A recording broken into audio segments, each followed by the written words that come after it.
Next heading is applications of derivative. Last class में हम differentiation और इसके फॉर्मूलाज उन पे बेस्ड क्वेश्चंस कर चुके हैं। आपको होम असाइनमेंट में भी मैंने घर से 20 क्वेश्चन दिए थे, होपफुली आपने कर लिए होंगे, आपसे हो गए होंगे। ठीक है, तो अब नेक्स्ट टॉपिक है एप्लीकेशंस ऑफ डेरिवेटिव। हमने जो डेरिवेटिव पढ़ा उसका यूज कैसे करना है, उसकी क्या क्या एप्लीकेशंस हैं, ये हम देख रहे हैं। ठीक है, तो इसका फर्स्ट एप्लीकेशन है to find the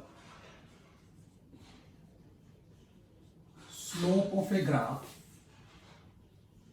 or to find the slope of tangent on the graph।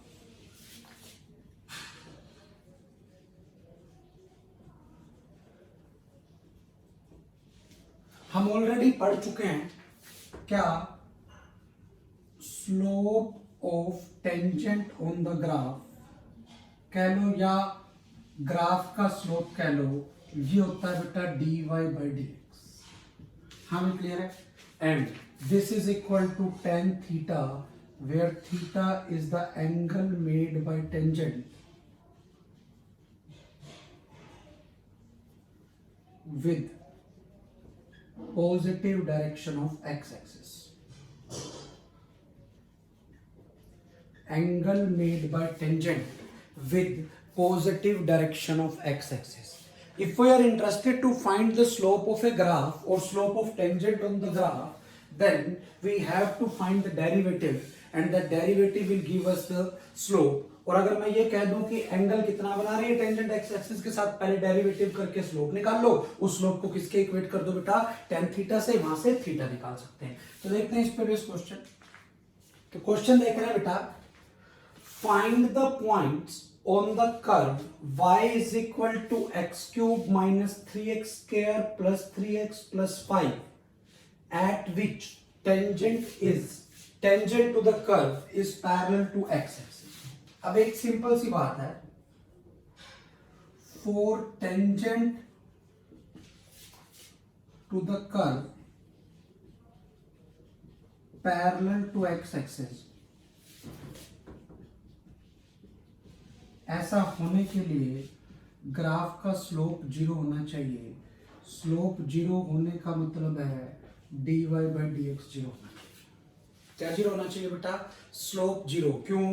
क्योंकि स्लोप का मतलब tan थीटा, tan थीटा का मतलब जो एंगल एक्स एक्सिस के साथ बन रहा है, अगर लाइन एक्स एक्सिस के पैरेलल है तो स्लोप जीरो होना चाहिए। तो बेटा dy बाई डी एक्स भी कितना चाहिए, मुझे जीरो चाहिए।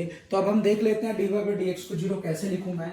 यहाँ पर y की वैल्यू मेरे पास है x cube minus 3x square plus 3x plus 5, और अगर मैं यहां से dy बाई डी एक्स निकाल लूं, it comes out to be 3x square minus 6x plus 3 plus 5 plus 0। Derivative x cube का पावर आ गई, पावर में से एक माइनस 2 इधर आ गया, 3 इंटू 2 6, पावर में से एक माइनस 3x का 3 और अकेले कांस्टेंट का डेरिवेटिव 0। तो according to the question dy by d x should be equal to zero. अगर ये जीरो चाहिए तो मेरे पास रिजल्ट आ गया 3x square minus 6x plus 3 should be equal to zero. यहां से मैंने 3 कॉमन ले लिया, ये आ गया x square minus 2x plus 1 should be equal to zero. तो यहां से ये आ गया बेटा x square minus 2x plus 1 equal to zero, means x minus 1 का स्क्वायर इक्वल टू जीरो। यहां से x की वैल्यू 1 आ गई। x कितना आ गया बेटा, 1। जैसे ही आपको x की वैल्यू 1 पता लगी तो आप यहां से y निकाल लोगे। y क्या आएगा, 1 का क्यूब माइनस 3 इंटू 1 का स्क्वायर प्लस 3 इंटू 1 प्लस 5। कोई डाउट है? ये तो कट ही गए, 5 प्लस 1 इक्वल टू 6। तो पॉइंट जो बन गया मेरे पास, पॉइंट आ गया 1,6। ये मेरे पास आंसर है। ये पॉइंट है जहां पर टेंजेंट एक्स एक्सिस के पैरेलल होगी। समझ में आ रहा है मैं क्या कह रहा हूं? हमें इस कर्व पे पॉइंट बताने थे, उस वो वाले पॉइंट जहां पर tangent to the curve is parallel to x axis. X axis के पैरेलल होने के लिए स्लोप जीरो चाहिए, तो मैंने dy बाई डी एक्स निकाला और उसको जीरो रख दिया। dy बाई डी एक्स निकाल के उसको जीरो रख के वहां से x की वैल्यू आ गई। x की वैल्यू पॉइंट दे ही देगा, पॉइंट के लिए x y दोनों चाहिए, तो मैंने x की वैल्यू इसमें रखी और वहां से क्या निकाल लिया बेटा, y निकाल लिया। This is first application of differentiation, जिसमें आपको ये पता लग गया कि how we can find the slope of the graph how we can find the slope of the graph using application of derivative. Second application क्या कहती है, कंसेप्चुअल है, ढंग से समझना. अगर मेरे पास जैसे मान लो y is the function of x है, if y is increasing with x, अगर y x के साथ बढ़ रहा है, इंक्रीज कर रहा है, कोई भी चीज इंक्रीजिंग हो तो पक्का है उसका डेरिवेटिव पॉजिटिव आएगा. क्या आएगा बेटा, डेरिवेटिव पॉजिटिव आएगा. सेम लाइन पर if y is decreasing with x हो, अगर y x के साथ डिक्रीज कर रहा है तो उसका डेरिवेटिव नेगेटिव आएगा. क्लियर है. और if y is constant with x, एक पॉइंट पे नहीं, थ्रू आउट ए रीजन x की बहुत सारी वैल्यूज के लिए कांस्टेंट हो, अगर कांस्टेंट हो तो उसका डेरिवेटिव 0 आएगा. ये आपको पता होना चाहिए बिकॉज कांस्टेंट का डेरिवेटिव कितना होता है बेटा, 0 होता है. बिल्कुल सेम लाइन पर यहां से अगर मैं ये कह दूं कि derivative is increasing with x, if dy by dx is increasing with x, ये डेरिवेटिव इंक्रीज कर रहा है x के साथ, तो पक्का है डेरिवेटिव का डेरिवेटिव कैसा होगा बेटा, पॉजिटिव होगा. इन शॉर्ट आप ये कह सकते हो सेकंड डेरिवेटिव पॉजिटिव होगा. क्लियर है यहां तक.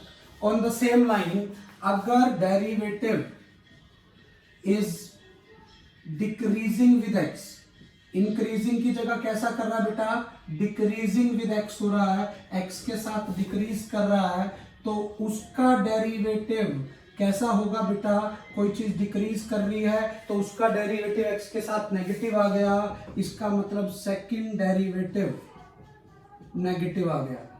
ऑन द सेम लाइन अगर dy by dx is constant with x, अगर ये चीज x के साथ बेटा कांस्टेंट हो तो उसका डेरिवेटिव क्या हो गया, 0 हो गया. इन शॉर्ट यहां से सेकंड डेरिवेटिव 0 हो गया. ये चीजें आपको पता होनी चाहिए. अगर कोई भी y x का फंक्शन है, y x का फंक्शन है, y is increasing with x, तो डेरिवेटिव फर्स्ट डेरिवेटिव पॉजिटिव होगा, डिक्रीज कर रहा है तो डेरिवेटिव नेगेटिव होगा, कांस्टेंट है तो डेरिवेटिव 0 है. अब जरूरी नहीं है y हो, y की जगह dy by dx हो, v हो, जो भी चीज इंक्रीज या डिक्रीज कर रही है तो उसका डेरिवेटिव पॉजिटिव या क्या आएगा बेटा, नेगेटिव आएगा. अब इस पे बेस्ड हम कुछ क्वेश्चंस देखते हैं कि हमें इस पे बेस्ड किस टाइप के क्वेश्चंस करने हैं. तो अब हम देख रहे हैं बेटा इस सेकंड एप्लीकेशन पे बेस्ड क्वेश्चन. बड़े ध्यान से समझना है. ये मेरे पास एक ग्राफ दिया हुआ है, एक y और एक x, और ये मेरे पास ग्राफ, ये मुझे ग्राफ दिया हुआ है y और x में. तो अब हम देखते हैं कि हमें इसको किस तरह से सोल्व करना है. y और x में ग्राफ दिया हुआ है और मेरे से ये चीजें पूछी है. What can you say about the sine of dy by dx and sine of d square y by dx. इन दोनों के साइन मुझे बताने हैं कैसे. देखते हैं बेटा, जैसे जैसे x बढ़ रहा है y भी बढ़ता जा रहा है. क्लियर है. यहां पर dy by dx पॉजिटिव होगा. पॉजिटिव का मतलब ग्रेटर देन 0 होगा. क्यों हुआ, as y is increasing with x. समझ में आ गया क्यों? ऐसे नहीं समझ में आया हो आप इसको दूसरे मेथड से देख सकते हो. यहां पर स्लोप पॉजिटिव है, यहां पर भी स्लोप पॉजिटिव है, यहां पर भी स्लोप पॉजिटिव है. एंगल देख लो 90 से छोटा छोटा है, स्लोप पॉजिटिव है. स्लोप पॉजिटिव होने का मतलब tan theta positive, slope positive मतलब dy by dx पॉजिटिव. अब यहीं से आपको एक चीज और देखो, आप ये slope dy by dx slope बढ़ रहा है क्या कम हो रहा है, यहीं से समझो बेटा. Slope of the graph graph का स्लोप, यहाँ एंगल कम है, यहाँ बढ़ गया, यहाँ और ज्यादा हो गया, is increasing with x. X के साथ बढ़ रहा है कि कम हो रहा है? बढ़ रहा है। इसका मतलब ये हो गया कि dy by d x is increasing with x. Slope का मतलब तो dy बाई डी एक्स है, dy by d x increasing with x है, और कोई भी चीज इंक्रीज कर रही हो तो फिर से उसका डेरिवेटिव, मतलब यहां से ये पता लग गया d by d x of dy by d x is positive. मतलब सेकंड डेरिवेटिव भी कैसा है इस केस में? पॉजिटिव है। आपको ये चीज क्लियरली समझ में आनी चाहिए कि हमने ग्राफ से कैसे कंक्लूड किया कि फर्स्ट डेरिवेटिव का साइन क्या है और सेकंड डेरिवेटिव का साइन क्या है। अब अगला क्वेश्चन देखते हैं।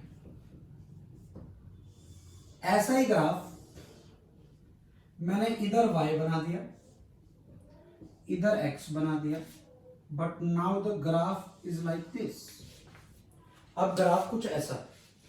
अब अगर मैं इधर बात करूं, ये स्लोप एंगल अभी ये वाला है, इस पॉइंट पे बनाऊं,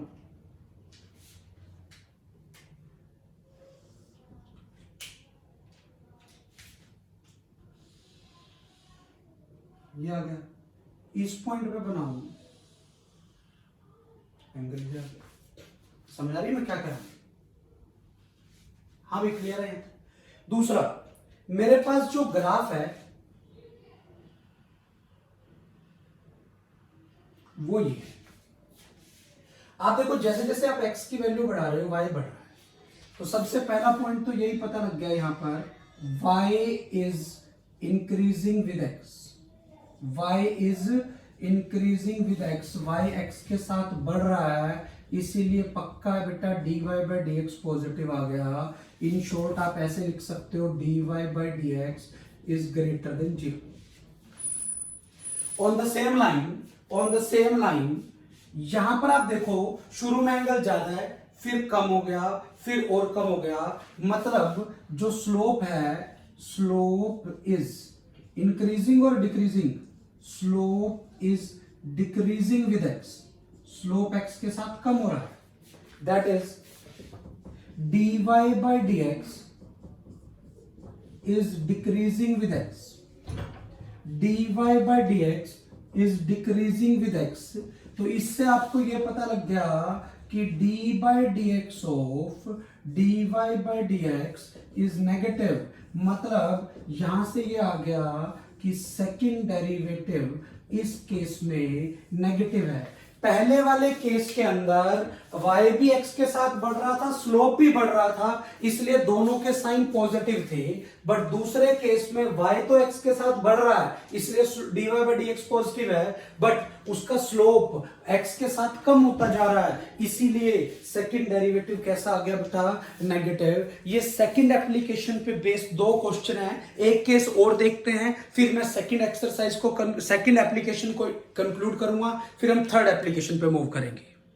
सेकंड एप्लीकेशन पे बेस अगला क्वेश्चन यहीं से है। क्या है कि ये मेरे पास ग्राफ बना हुआ है, मुझे इस ग्राफ को देखकर ये बताना है what can be the sign of dy by d x and d square y by d x square, इनके साइन कैसे हो सकते हैं, मुझे ये डिस्कस करना है। अब बड़े ध्यान से हम यहाँ पे इसको समझते हैं। यहां पर अगर मैं कहीं देखूं, जैसे इस पॉइंट पे देखूं तो टेंजेंट ये है, इस पॉइंट पे आ जाऊं, अगर मैं अगले पॉइंट पे आ जाऊं तो आप बड़े ध्यान से देखना, यहां पर टेंजेंट ये है, इस पॉइंट पे आ जाओ टेंजेंट ये हो गई, इधर आ जाओ टेंजेंट ये बन गई। समझ आ रही मैं क्या करें? जैसे इस ग्राफ को थोड़ा सा सही करके इस पॉइंट पे टेंजेंट बनाना चाहता हूं, तो इस पॉइंट पे टेंजेंट ये क्लियर है। अब वैसे देखो ये बी पॉइंट आ गया, ए से बी तक जैसे जैसे एक्स बढ़ रहा है वाई भी बढ़ रहा है, और बी से सी तक वाई कम और एक्स बढ़ने के साथ। तो यहां से अगर मैं dy बाई डी एक्स बोलूं, dy by d x is positive from a to b, zero at b, क्यों? क्योंकि यहां पर टेंजेंट का स्लोप जीरो होगा, and negative from b to c. हाँ बेटा क्लियर है यहां पर? तो what can be the sign of dy by dx? dy by dx in this case can be positive, can be negative, can be zero। समझ में आया कैसे? आप टेंजेंट के स्लोप से देख सकते हो, यहां पर एंगल 90 से छोटा है, यहां पर एंगल 90 से बड़ा बन रहा है, देख रहे हो ना, इसीलिए ऐसा हो रहा है। अब दूसरा पॉइंट अगर मैं देखूं, यहां एंगल ज्यादा है, यहां कम हो गया, यहां जीरो हो गया, यहां नेगेटिव में चला गया स्लोप, समझ में आ गई? मतलब अगर मैं स्लोप को देखूं, slope is decreasing from a to b, a से बी तक डिक्रीज कर रहा है, and still decreasing from b to c. बेटा ए पे स्लोप पॉजिटिव है, बी पे जीरो हो गया, इधर नेगेटिव हो रहा है स्लोप। अगर यहां नेगेटिव हो गया तो मतलब स्लोप तो कम ही हो रहा है। इन शॉर्ट यहां से ये पता लग गया कि dy by dx is decreasing from a to c. तो यहां से ये पता लग गया, अगर ये डिक्रीजिंग है तो बेटा इसका डेरिवेटिव कैसा आना चाहिए? नेगेटिव आना चाहिए। इसीलिए सेकंड डेरिवेटिव कैसा है बेटा? इस केस में नेगेटिव है, जो आपको क्लियरली पता होना चाहिए। इसका हम बहुत ज्यादा यूज भी करते हैं। अब अगर मैं पूछ लूं what will happen at point B, अगर मैं एट पॉइंट बी की बात करूं, at point B first derivative zero है, बट सेकंड डेरिवेटिव तो ए से सी तक सारी जगह पर कैसा है बेटा? नेगेटिव है। तो आपको ये ध्यान रखना है।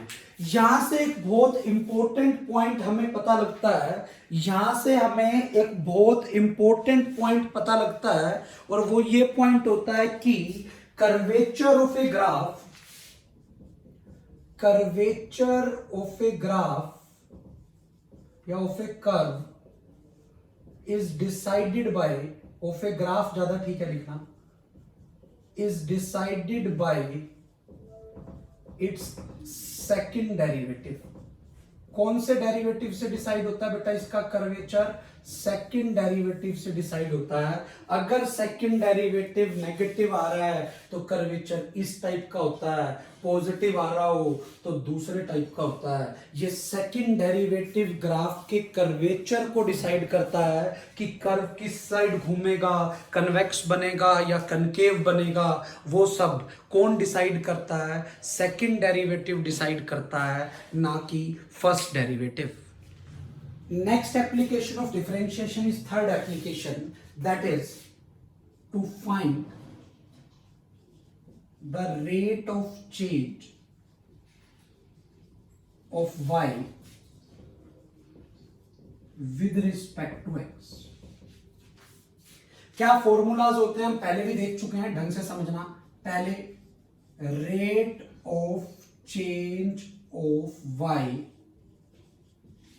विद रिस्पेक्ट टू x का मतलब होता है बेटा dy by dx। यहीं से rate of change of y खाली लिख दें तो बेटा अंडरस्टूड है कि जब कुछ ना बोला हो, ठीक है, तो हम मान के चलते हैं कि ये t के साथ है रेट। इंस्टेंटेनियस रेट बोलते हैं इसको, ज्यादा बेटर वर्ड होता है इसमें इंस्टेंटेनियस। इंस्टेंटेनियस मतलब एक इंस्टेंट पे, इंस्टेंट का मतलब एक टाइम पे, इसलिए इसको dy by dt लिख देते हैं। यहीं से अगर मैं कह दूं rate of change of v with respect to r, तो इसका क्या मतलब हो गया? dv by dr। अगर ऐसे ही मैं बोल दूं रेट, इंस्टेंटेनियस रेट ऑफ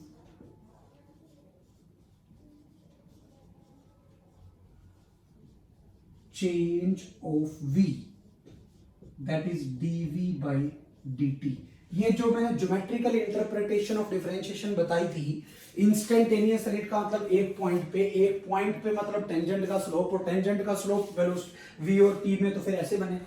समझ में आ रहा है मैं क्या कह रहा हूं? तो आपको ये किस तरह से फॉर्मूलाज याद रखने हैं, समझ में आ रहा है मैं क्या कह रहा हूं? जब दिया हुआ हो कि किसके रिस्पेक्ट में रेट निकालना है तो आपको वो वाला फॉर्मूला, वो उसका डेरिवेटिव उसके रिस्पेक्ट में करना है। जब नहीं दिया हुआ हो कि किसके रिस्पेक्ट में करना है तो आपको किसके रिस्पेक्ट में करना चाहिए बेटा? टी के रिस्पेक्ट में, टाइम के रिस्पेक्ट में करना चाहिए। अब हम इस पे बेस कुछ क्वेश्चंस देख लेते हैं। थर्ड एप्लीकेशन पे बेस दो question.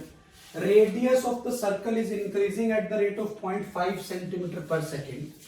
Find the rate at which area of the circle is increasing when radius of the circle becomes 7 centimeter.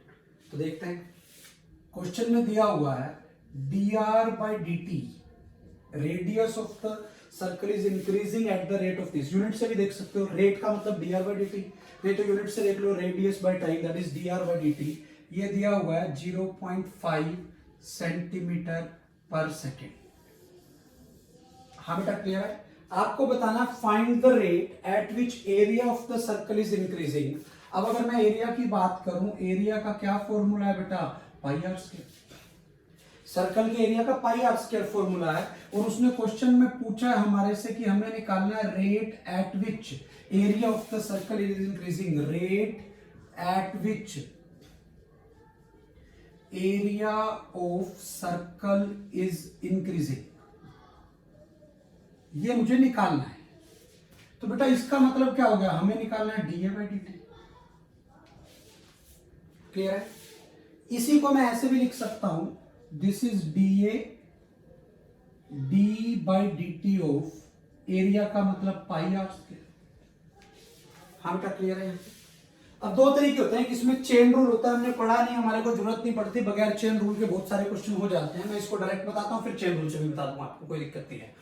ठीक है, अब देखो पाई तो कांस्टेंट है, बाहर आ गया, d by d t of r square. क्या आर कांस्टेंट है? टाइम के साथ चेंज होगा, टाइम के साथ चेंज हो रहा है, तो आर स्क्वायर का डेरिवेटिव क्या होगा बेटा? पाई ऐसे कैसे, पावर आगे आ गई, पावर में से कम हो गया, इनटू डेरिवेटिव ऑफ जिसकी पावर है, आर की पावर 2 थी, पावर आगे, पावर में से कम, इनटू डेरिवेटिव ऑफ जिसकी पावर है। यहां पर आर कांस्टेंट नहीं है क्योंकि ये टर्म दी हुई है, इसका मतलब आर टाइम के साथ चेंज हो रहा है।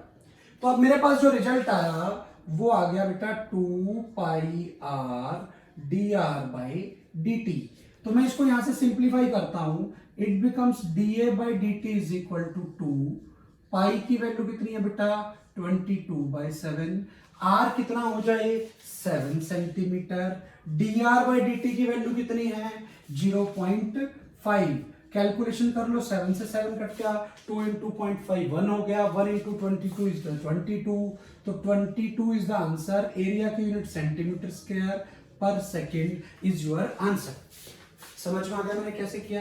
अब अगर मैं इसको चेन रूल से करना चाहूं, मुझे क्वेश्चन के अंदर निकालना क्या था बेटा? D a by d T मुझे निकालना था, तो मैं क्या कर देता हूं, मैं इसको अपनी साइड से डी आर से मल्टीप्लाई कर देता हूं, डी आर से डिवाइड कर देता हूं, तो ये हमारे पास चेन रूल आ गया, D a by D R into D r by d T. अब ये चेन बन रही है, इसलिए इसको चेन रूल भी बोल देते हैं।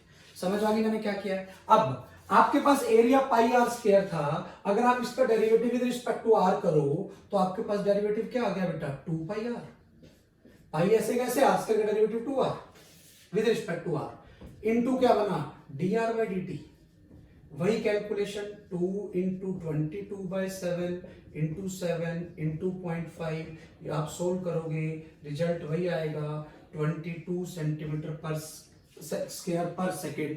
ये चेन रूल वाले मेथड से हो गया, ये इससे हो गया, कंसेप्ट आपका सेम का सेम है। अगले क्वेश्चन पे आ जाते हैं। अगला क्वेश्चन क्या कह रहा है? The charge on the capacitor in a circuit containing resistance capital R and capacitor capital C varies with time t as this. Charge इस तरह से वेरी कर रहा है, ये दिया हुआ आपको। Find the rate of flow of charge that is current in the circuit. तो बेटा अगर मैं फर्स्ट पार्ट को देखूं सॉल्यूशन में, अगर मैं फर्स्ट पार्ट को देखूं, that is rate of flow of charge, rate of flow of charge that is current की बात कर रहा हूं। करंट को हम आई से लिखते हैं, आई से rate of flow of charge का मतलब हमें D Q by d T निकालना है। क्या निकालना है बेटा? D Q by d T, derivative करना है। अब बड़े ध्यान से देखो इसका डेरिवेटिव, सीई कांस्टेंट है, बाहर आ गया, क्योंकि सिर्फ टाइम वेरिएबल है, बाकी सब कांस्टेंट है, सीई कांस्टेंट है, बाहर आ गया। अब क्या बचा, डेरिवेटिव ऑफ 1 माइनस ई की power minus t by are C. यहां से मैंने आई निकाल लिया, कितना आया, सीई ऐसे का ऐसे, 1 का डेरिवेटिव 0 माइनस ई की पावर वाले का डेरिवेटिव वही का वही वही होता है। अब ये वाली टर्म लीनियर है, ये वाली टर्म कैसी है बेटा, लीनियर, क्योंकि टी की पावर 1 है, तो हम टी के कोफिशिएंट से मल्टीप्लाई करते हैं। टी का कोफिशिएंट कितना है बेटा, -1 बाई आर सी। डेरिवेटिव हम पहले सिखा चुके हैं कैसे करना है, उसमें इसको मैंने ये रूल लगा दिया। तो जैसे ही मैंने यहां से सोल्व करके करंट की वैल्यू निकाली, करंट कितना आ गया, सीई माइनस माइनस प्लस हो गया into 1 by are c e की power minus p by are c. C से सी कैंसिल, तो answer comes out to be e by are e की power minus p by are c. This is the answer of first part. ये मेरे पास answer आ गया कौन से part का बेटा, फर्स्ट पार्ट का। फर्स्ट पार्ट में हमें करंट ऐसे निकालना है। अब अगर मैं सेकंड पार्ट की बात करूं, सेकंड पार्ट क्या है, अब बड़े ध्यान से समझना सेकंड पार्ट क्या है बेटा। सेकंड पार्ट है कि we are interested to find the rate of change of current. अब हमें क्या निकालना है बेटा, rate of change of current. Rate of change of current का मतलब है I am interested to find d i by d t, that is d by d t of i की वैल्यू आप निकाल चुके हो अभी, कितनी आई है, ई बाय आर ई की power minus t by are C. हाँ बेटा क्लियर है, यहां तक समझ आ गया क्या किया हमने। यहां से क्या कांस्टेंट है, ई बाय आर कांस्टेंट हो गया, ये बच गया d by d t of e की power minus t by are c. ठीक है, यहां से आ गया ई बाय आर ई की पावर का डेरिवेटिव वही का वही होता है, इनटू टी के कोफिशिएंट से हम मल्टीप्लाई कर देंगे, that is -1 by are c. Are you getting my point. तो यहां से मेरा d i by d t क्या आ गया बेटा, minus e by r square c, e by r square c e की power minus t by are c. This is the answer of second part. तो बेटा ये हमने थर्ड एप्लीकेशन पे बेस 2 क्वेश्चन करे हैं जो आपको क्लियरली समझ में आने चाहिए कि रेट ऑफ चेंज ऑफ कोई भी क्वांटिटी है, मतलब मुझे उसका डेरिवेटिव निकालना है। अगर दिया हुआ हो कि किसके रिस्पेक्ट में करना है तो डेरिवेटिव उसके रिस्पेक्ट में करते हैं, अदरवाइज आपको उसका derivative with respect to time करना होता है। Next is fourth application of derivative, that is to find the approximate change in y। क्या कैसे निकालते हैं बड़े ध्यान से समझना। वही हम ज्योमेट्रिकल इंटरप्रिटेशन ऑफ डिफरेंशिएशन में पढ़ चुके हैं। dy बाई डी एक्स का मतलब होता है delta y by delta x, that is limit delta x tends to 0। मतलब डेल्टा एक्स बहुत छोटा है। इसका मतलब ये हो गया कि dy by d x can be written as delta y by delta x, assuming delta x to be very small.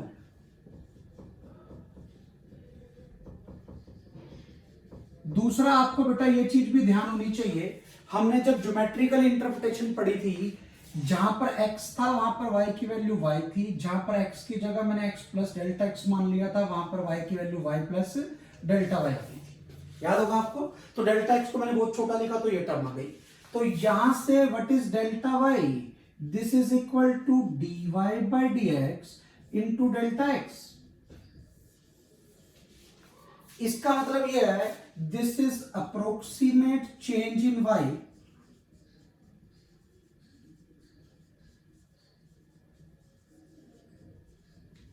जिसको मैं डेल्टा y से लिख रहा हूं। This can be written as derivative of y with respect to x into delta x, which can be written as dy by dx into very small change in x.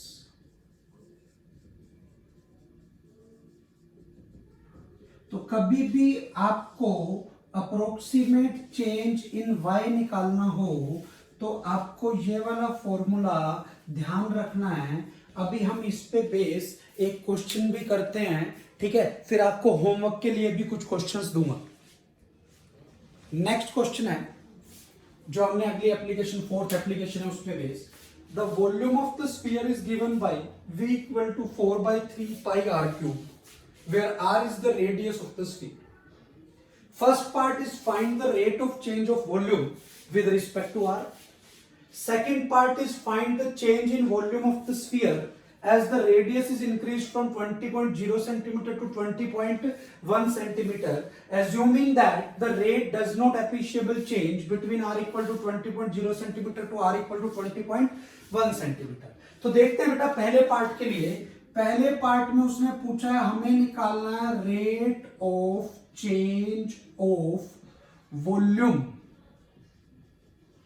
With respect to r which can be written as dv by dr। तो बेटा मैं इसको ऐसे लिख सकता हूं, this is d by dr of 4/3 pi r cube which can be written as 4/3 pi constant है, बाहर आ गया, d by dr of r cube. Are you getting my point? तो यहां से मेरे पास क्या रिजल्ट आ गया, dv by dr is equal to 4/3 pi, इसका डेरिवेटिव पावर आ गई, पावर में से एक माइनस हो गया। हाँ बेटा क्लियर है? तो बेटा ये 3 से 3 कैंसिल हो गया, आंसर आ गया मेरा 4 pi r square. This will be your answer of first part. अब मैं आ रहा हूं सेकंड पार्ट पे, बड़े ध्यान से समझना है सेकंड पार्ट। इस टाइप का क्वेश्चन सिर्फ फोर्थ एप्लीकेशन से ही होगा। Now we are interested to find the change in volume, means approximate change in y मुझे निकालना था, मतलब मुझे डेल्टा v निकालना है। क्वेश्चन में क्या क्या गिवन है? क्वेश्चन में r की वैल्यू गिवन है 20.0 सेंटीमीटर, यहीं से r प्लस डेल्टा और उसके नियर बाय पॉइंट की वैल्यू गिवन है 20.1 centimetre. Geometrical interpretation of differentiation से वहां से आप इसको देख सकते हो, ये x तो ये x प्लस डेल्टा x। तो जब मैंने इनको माइनस किया तो मेरे पास डेल्टा r आ गया 0.1 सेंटीमीटर। कोई डाउट? समझ में आ गया बेटा मैंने क्या किया? तो यहां से assuming that the rate does not appreciable change, rate change नहीं हो रहा, मुझे डेल्टा v निकालना है। तो अभी हमने थोड़ी देर पहले देखा था डेल्टा v निकालना है, तो I can write it like dv by dr into delta r। हाँ बेटा लिख सकता हूं यहां से। तो यहां से मेरे पास डेल्टा v की वैल्यू कितनी आ गई, dv by dr is 4 pi r square, first part से निकाला है, इनटू में डेल्टा r। समझ में आया मैंने क्या किया है? तो मुझे यहां से डेल्टा v निकालना है 4 पाई r स्क्वायर। r की वैल्यू कितनी है बेटा, 20.0 का square into delta r। What is delta r? Delta r is 0.1। Clear है यहां तक? अब अगर मैं इसको सिंप्लीफाई करूं तो ये आ गया 4 पाई इंटू 400 इंटू 0.1। हाँ बेटा क्लियर है? ये 0 और 0.1 कैंसिल हो गए, 40 into 4 pi, this is 160 pi. 160 pi change in volume के यूनिट क्या होंगे बेटा, centimetre cube. This will be our answer. आपको समझ में आया बेटा हमने कैसे अप्रोक्सीमेट चेंज इन वॉल्यूम निकाला है? डेल्टा वी का वही formula dv by dr into delta R निकाल के वैल्यूज पुट कर दी और अपना आंसर आ गया। ये फोर्थ एप्लीकेशन पे बेस्ड सेकंड पार्ट था, फर्स्ट पार्ट थर्ड एप्लीकेशन पे बेस्ड था। अभी तक हमने डिफरेंशिएशन की जितनी एप्लीकेशंस पढ़ी हैं उन एप्लीकेशंस पे बेस होमवर्क के लिए आपके पास कुछ क्वेश्चंस दे रहा हूं जो आपको करने हैं। पहला क्वेश्चन है, एक curve is represented by y equal to sin x. If x is changed from pi by 3 to pi by 3 plus pi by 100, then find the approximate change in y. ये हमने एक एप्लीकेशन की थी, find the approximate change in y निकालने के लिए, उसी application पे बेस है. कैसे करना है मैं आपको पहले इस पे बेस से क्वेश्चन करा चुका हूं, आप वहां से देख सकते हैं. अगले सेकंड क्वेश्चन पे आओ, ये आंसर आपके लिए दिया हुआ है, आप क्वेश्चन सोल्व करो, आंसर मैच करो. आंसर मैच हो रहा है इसका मतलब आपको कंसेप्ट इजीली समझ में आ गया. अगर सेकंड क्वेश्चन पे आते हैं, सेकंड क्वेश्चन है, the electric current in a charging RC circuit is given by I equal to I naught e की power minus t by RC, where I naught R and C are constant parameters of the circuit and t is the time. Find the rate of change of current. Rate of change of current का मतलब बेटा di by dt at t equal to 0, t equal to RC, at t equal to 10 RC. कैसे करना है, पहले आपको di by dt निकालना है, फिर वहां पे जो भी आंसर आएगा उसमें एक बार t की जगह 0 रखना है, एक बार t की जगह RC रखना है, एक बार t की जगह 10 RC रखना है. ये आंसर आपको आ गए. दिखने में तो क्वेश्चन बड़ा लग रहा है, इलेक्ट्रिसिटी का क्वेश्चन है, आरसी सर्किट आ गया, ये कंसेप्ट पता होना चाहिए, वो कंसेप्ट पता होना चाहिए, कुछ नहीं चाहिए. सिर्फ हमें क्या चाहिए, rate of change of current, that is D i by d T. बाकी सब डराने के लिए है. अगले क्वेश्चन पे आते हैं. The electric current in discharging RC circuit is given by I equal to I naught e की power minus t by RC. आधे स्टूडेंट सोचेंगे यहाँ चार्जिंग आरसी था, यहाँ डिस्चार्जिंग आरसी है, फिर वही डराने के लिए है. आपको कोई मतलब नहीं है चार्जिंग आरसी है क्या डिस्चार्जिंग आरसी है, आपको क्वेश्चन का कंसेप्ट पता होना चाहिए क्या है. Where I naught R and C are constant and T is time. I naught पता है, R के रेजिस्टेंस पता है, ये C बेटा कैपेसिटर होते हैं जिसके यूनिट फैरेड होते हैं. ठीक है, अब अपने को उसमें डिटेल में नहीं जाना, बस अपने को तो ये पता है ये कांस्टेंट है. Current at t equal to 0.3 second, t 0.3, इसके अंदर t की जगह 0.3 रख दूं, I नोट R और C की वैल्यू रख दूं, कैलकुलेशन कर लूं, आपका आंसर आ जाएगा. फिर rate of change of current. What do you mean by rate of change of current, बताया था ना अभी, क्या था बेटा, D i by d T. फिर वो D i by d T पहले निकालोगे, पहले वैल्यू नहीं रखते होते बेटा, पहले ये चीज निकालते हैं जो आएगी, उसके बाद उसमें टाइम की वैल्यू रखेंगे. फिर find the approximate current at this. तो इसके लिए आपको क्या करना है, ये टी हो गया, ये टी प्लस डेल्टा टी हो गया, तो यहां से डेल्टा टी आ गया 0.01. तो पहले आप चेंज इन करंट निकालोगे. क्या निकालोगे, चेंज इन करंट. फिर वो चेंज इन करंट चाहे प्लस का है चाहे माइनस का है, जो आपने करंट 0.3 पे निकाला उसके अंदर ऐड कर दोगे. प्लस का आएगा तो ज्यादा हो जाएगा, माइनस का आएगा तो ऐड होकर अपने आप ही वो चीज क्या हो जाएगी बेटा, माइनस. ये 3 क्वेश्चन होमवर्क के लिए घर से आपको करने हैं. 2 क्वेश्चन और दे रहा हूं, टोटल 5 क्वेश्चन हम घर के लिए करेंगे. एप्लीकेशन ऑफ डिफरेंशिएशन पे बेस्ड कुछ और question. The area of a block of ink is growing such that after t second its area is given by a equal to 3t square plus 7 centimeter square. Calculate the rate of increase of area at t equal to 5. पहले आप इसका D by d T निकालोगे, 60 आएगा बेटा, और t को 5 रख दोगे तो आपका आंसर आ जाएगा. आंसर मैंने दिया हुआ है. The side of a sphere is increasing at the rate of 0.2 centimeter per second. Find the rate of increase of perimeter with respect to time. पहले perimeter निकालोगे, 4 into side होगा, डेरिवेटिव करोगे, answer आ जाएगा. अगला क्वेश्चन है magnitude of slope of the shown graph. ये बेटा graph दिया हुआ है, इसका ग्राफ के स्लोप की मैग्नीट्यूड बतानी है, कैसे क्या वेरी करेगी, आंसर मैंने आपको दे दिया है. अगला क्वेश्चन है particle moves along the straight line y equal to 3x plus 5 which coordinate changes at the faster rate. बेटा रेट बताना है, रेट कौन सा फास्टर रेट से चेंज हो रहा है. रेट का मतलब आपको एक बार dy बाई डी टी निकालना है, एक बार dx बाई डी टी निकालना है. आप देखोगे dy बाई डी टी ज्यादा है या dx बाई डी टी ज्यादा है, जो सा ज्यादा हो वो वाला कोऑर्डिनेट फास्टर रेट से चेंज हो रहा है. तो ये टोटल 7 क्वेश्चन है एप्लीकेशन ऑफ डिफरेंशिएशन पे बेस, जो आपको घर से करना है. मैंने आपको 4 एप्लीकेशन डिफरेंशिएशन की आज करा दी है, बाकी जो एप्लीकेशन रह गई हैं वो हम नेक्स्ट क्लास में करेंगे और नेक्स्ट क्लास में डिफरेंशिएशन को कंप्लीट करेंगे.